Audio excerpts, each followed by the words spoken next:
channel. Today we'll be talking about the difference between frogs and toads. Let's get started.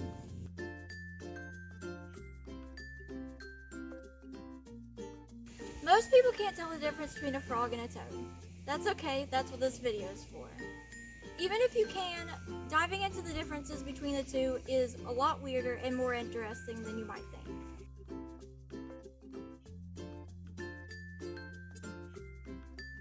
Toads are actually a subcategory of frog that developed to live in drier areas. They both have a form of lung that works using a buccal pumping mechanism. It works by using the throat to pull air in through their nose and then push it into the lungs and vice versa. That's why their throats are always moving. They also absorb oxygen through their skin in a process called cutaneous respiration. When eating, frogs and toads will often use their eyeballs and the surrounding muscles to help push food down their throat.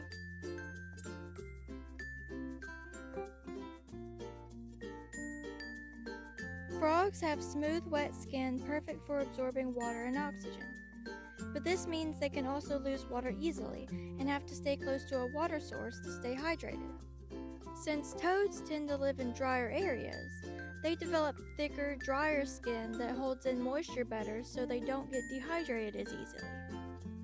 Another thing that makes toads different is their parotoid gland. The parotoid gland is located behind the toad's ear and secretes a bufotoxin that makes predators sick. While frogs don't have parotoid glands, some still use poison to deter predators.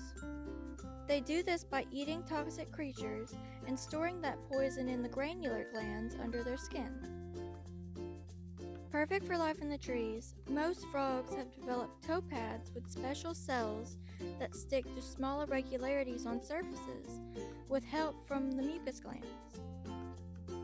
Toads, however, don't have these special cells. Instead, they mostly burrow to find shelter, using their back legs to kick the dirt backwards and then burrowing into the soil.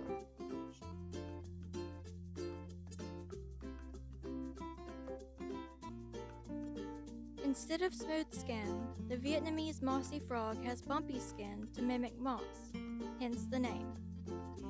They live in moss-covered caves in the Vietnamese rainforest.